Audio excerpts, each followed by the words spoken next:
Hi, welcome you all back to the series of bank audit videos. In this video, I would like to discuss about what is the objective of the bank branch audit. Let me open the circular titling Long Form Audit Report Review. RBI has released the circular on September 5th, 2020. If you look here, keeping in view of the large scale changes in size, complexities, business model, and risk in the banking operations, a review of the LFR formats in consultation with the stakeholders, including our own institute ICI, was undertaken, and it has been decided to make the following changes. Meaning, September 5th, 2020, RBI revised the LFR. Since we are more bother about branch auditors, let me click this annexure 2 of the branch audit. Long form audit report to the management and the statutory central auditors of the bank by the branch auditors in case of bank branches. I'm not going towards everything here. Let me zoom little in. Let's look into this particular paragraph. If you observe this paragraph, this is mentioning that the overall objective of the branch audit should be to have transaction testing and provide inputs to the central auditors on adequacy of implementation of various policy and regulatory requirement, including efficacy of the system and assurance functions at the branch level. Now, what I am going to do, I will open the working file. We will try to see what is expected in bank branch audit. There are two things we are expecting. RBI is expecting from this LFR revised circular. One, you have to perform the transaction testing, the very important. Then provide inputs to statutory central auditors. That's all. This is the objective of the branch auditor. I'm just trying to narrow down the entire concept of the work what you are expected to perform with respect to the LFR. This is the objective.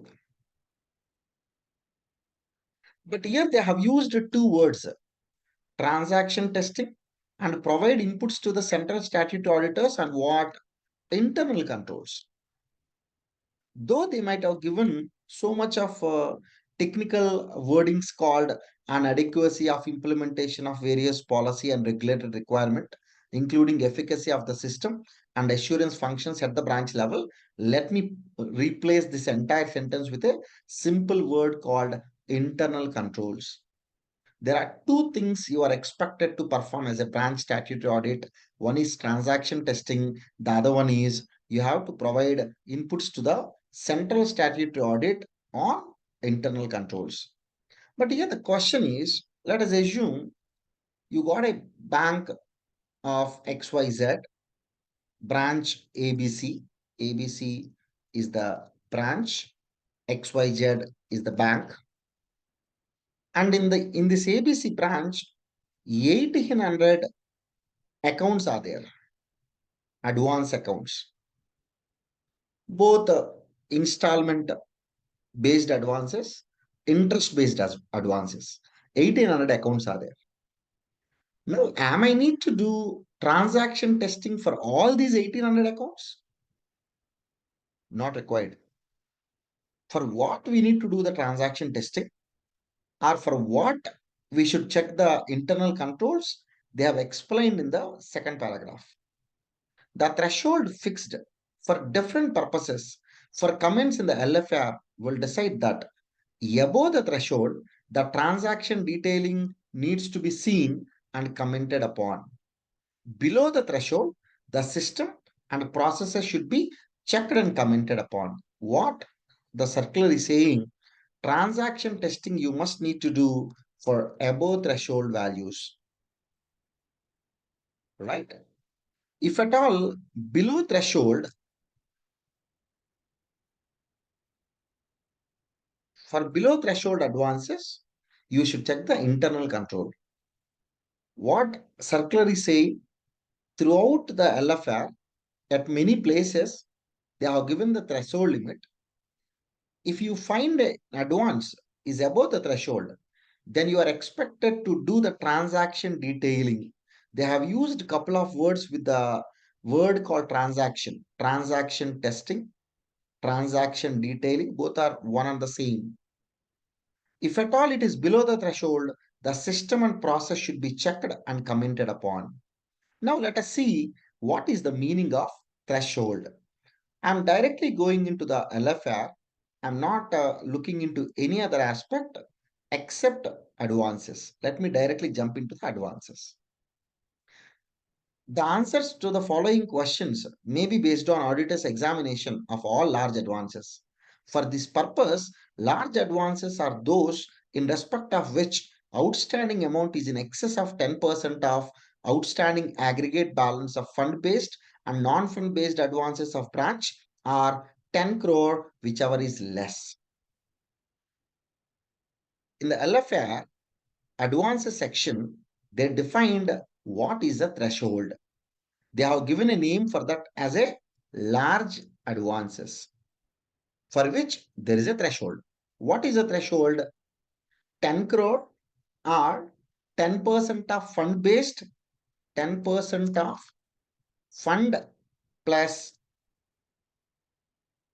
or else let me use a word called aggregate advances, or 10 crore, whichever is lower. That means this is the threshold. Whatever the advances above 10 crore or 10% of aggregate, whichever is lower, we call that as a large advance. If at all it is a large advance, that means it is above the threshold, then you are expected to do the transaction testing. Now let me look into this. As I mentioned, in XYZ Bank, ABC branch, 1800 accounts are there.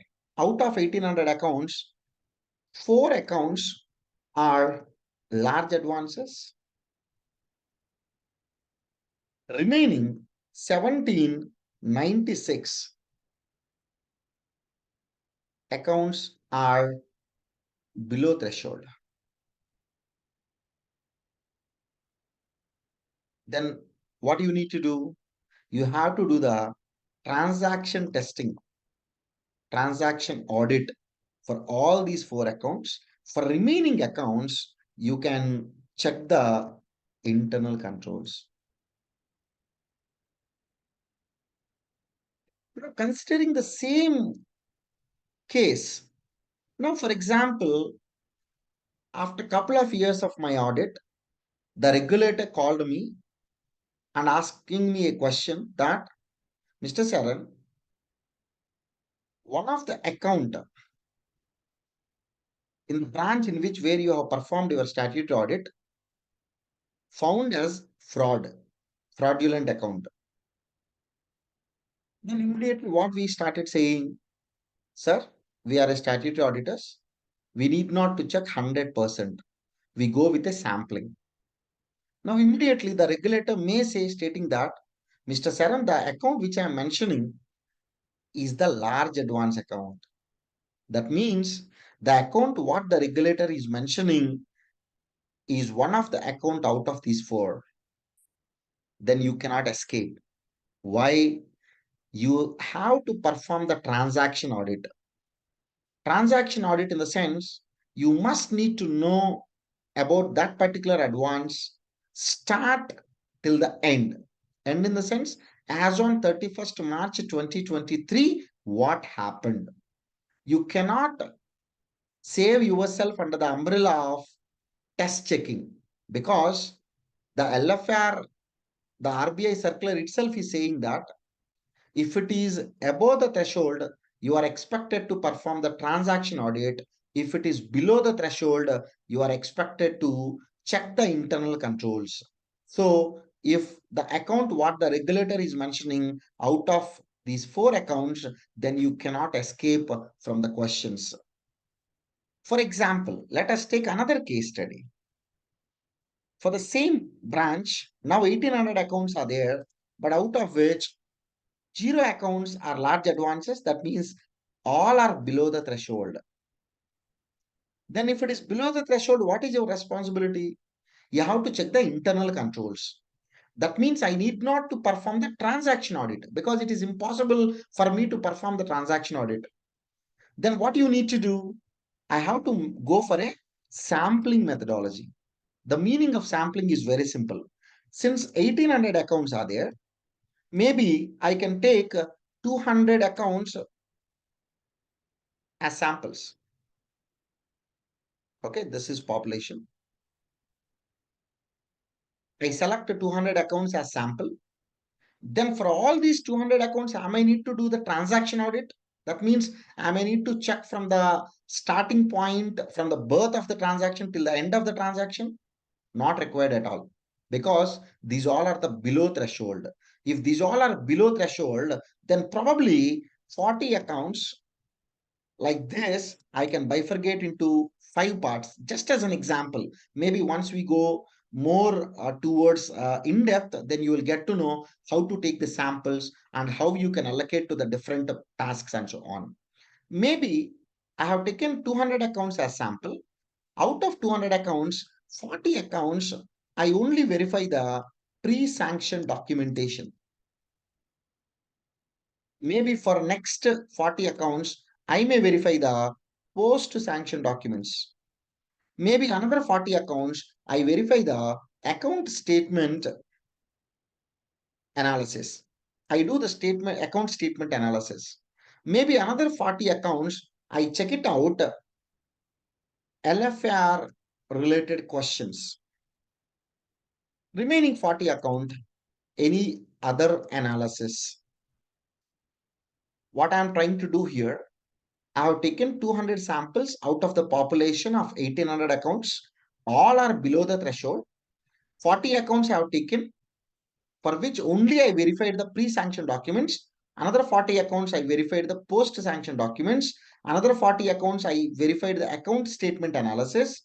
And another 40 accounts I have taken for only LFR questions related and any other analysis remaining 40 accounts I have taken. Now let me ask the same question.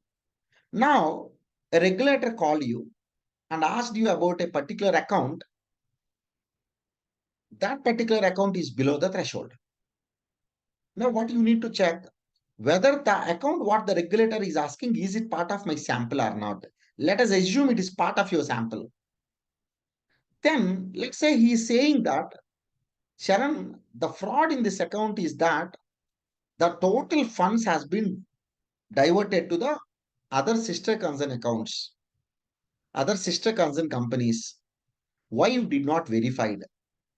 The account what he mentioned, though is part of 200 accounts, let's say when I have divided all those 200 accounts for different activities, that account is part of this particular activity. Meaning the account the regulator is mentioning is part of the sample subset for which I verified the pre-sanction documentation. Unfortunately, that is not part of this bucket where I have verified about the account statement analysis. Since it is part of this, that's the reason you missed it, checking out the account statement and other details. You can tell him that, sir, it's not part of my sample. It's not, though it is part of my sample, it is not part of the activity for which I verified. Obviously, he may believe or he may not believe. He can only believe when you can substantiate with your sampling methodology how you bifurcated out of those 200 accounts into different activities with a proper analytical procedure. So for which we are going to use a lot of Microsoft Excel techniques in the coming videos. So in this video, I explained you the objective of the bank branch statutory audit, and what is the meaning of transaction audit, what is the meaning of checking the internal controls, what is the meaning of threshold limit, if it is above threshold, what the RBI is expected you to perform, if it is below the threshold, what regulator is expected you to perform. In the next video, we will talk about another important circular, which is about the automation of IRAC in the CBS. Thank you so much.